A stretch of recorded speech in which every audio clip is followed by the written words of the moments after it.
Vincent du Hangar Zéro, bonjour. Bonjour Tiffaine et bonjour Mathieu. Alors, on en a déjà parlé pas mal de fois sur l'antenne du Hangar Zéro. On suit ce projet depuis les prémices. C'est ça, mais je pense que depuis cet été, il y a plein de gens qui sont venus s'installer au Havre et qui ne savent pas ce que c'est. Est-ce qu'on peut rappeler ce que c'est ce projet de Hangar Zéro ? Bien évidemment, donc le Hangar Zéro, c'est avant tout une ancienne friche industrielle implantée sur les quais de la Saône, donc en face des 2 cheminées EDF. C'est important de le rappeler physiquement parlant pour qu'on sache où le trouver. C'est accessible à pied, en mobilité douce et en bus bien évidemment.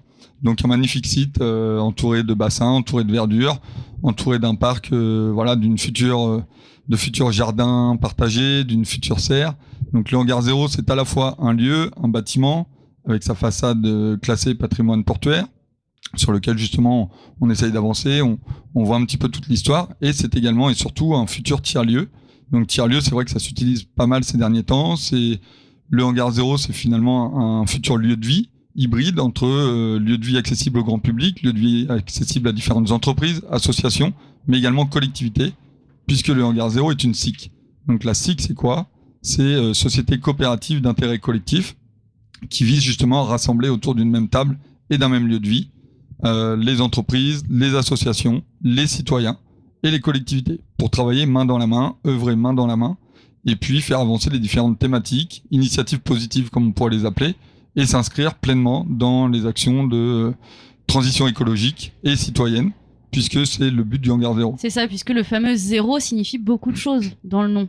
C'est ça. Donc le Hangar Zéro, laboratoire, donc à la base on disait laboratoire citoyen de la transition écologique. Désormais c'est plutôt laboratoire de la transition écologique et citoyenne, puisqu'en fait la transition elle est sur les 2 plans, à la fois écologique sur l'environnement, mais également citoyenne, puisqu'il y a au sein du Hangar Zéro une vraie volonté de réimpliquer les citoyens et d'y amener la gouvernance partagée, à savoir donc tout cet aspect d'économie circulaire, de transversalité et surtout d'homogénéité et non pas de prise de pouvoir au sein du lieu en lui-même. C'est-à-dire que chaque citoyen peut venir avec une initiative au sein du Hangar Zéro pour justement porter cette initiative, faire vivre le territoire et puis aboutir à un projet qui à la base est peut-être juste un projet citoyen, un projet ensuite peut-être d'association et ensuite un projet entrepreneurial. L'ensemble des projets justement sont les bienvenus au Hangar Zéro. Donc le Hangar Zéro, c'est toi Tiffaine, toi Mathieu et l'ensemble des citoyens du Havre. Il faut le rappeler. C'est une SIC, ça tu l'as précisé, donc ça fonctionne avec un système de part sociale.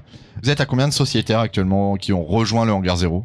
Aujourd'hui, on est à un peu plus de 300 sociétaires depuis la dernière Assemblée Générale. Il faut savoir que le projet Hangar Zéro, il est né des villages Alternatiba. Alternatiba, c'est quoi ? C'est des alternatives citoyennes qui ont eu lieu en 2015 un peu partout sur le territoire. Et donc, à l'issue de ces villages Alternatiba, 5 citoyens, un premier collectif, a décidé de se mobiliser, de trouver un lieu où s'impliquer, où s'implanter pour une première maison des assos. Ils n'ont pas nécessairement trouvé ce qu'ils souhaitaient, mais ont eu vent de cet appel à projet, le Hangar Zéro. Donc l'appel à projet, c'est réhabiliter ce lieu en éco-construction, le réemploi, l'upcycling, comme on peut l'appeler en anglais, dans l'esprit justement d'être vraiment dans cette transition, de réhabiliter le lieu avec des matériaux de réemploi et non pas avec du matériau neuf, si possible.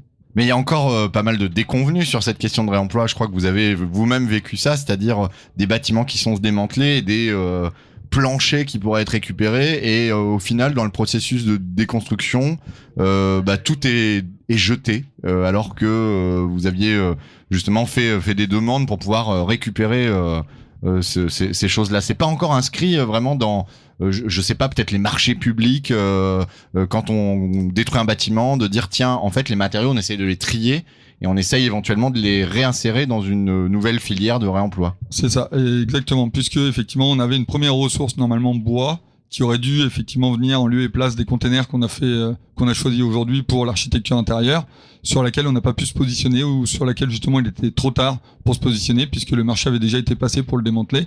Donc aujourd'hui on a fait le choix du container à l'intérieur qui est aussi une ressource maritime finalement puisque c'est des containers dernier voyage auxquels on redonne une deuxième vie, soit ils ont été retournés, soit ils ont été juxtaposés pour pouvoir s'en servir d'architecture intérieure au hangar. Et en tout cas tout est réhabilité, tout est réemployé, en tout cas dans la grande majeure partie et dans ce qu'on peut en faire.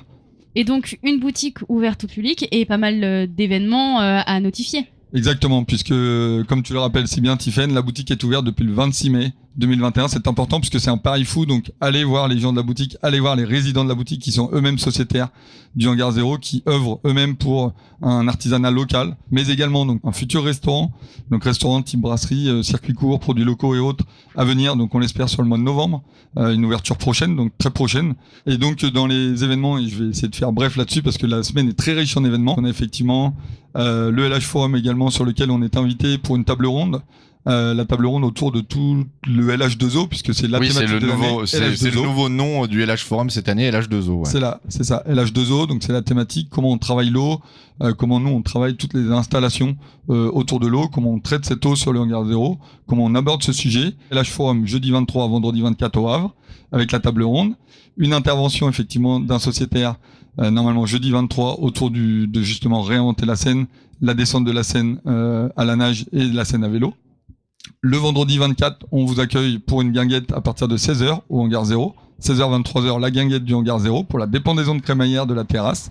Et le 24-25, pour clôturer, en même temps que tous ces événements, le Creative Camp. Donc le Creative Camp, c'est quoi ? Première édition, c'est une première initiative des acteurs impliqués dans la transition écologique sur le Havre qui vont se rassembler et faire un premier temps fort.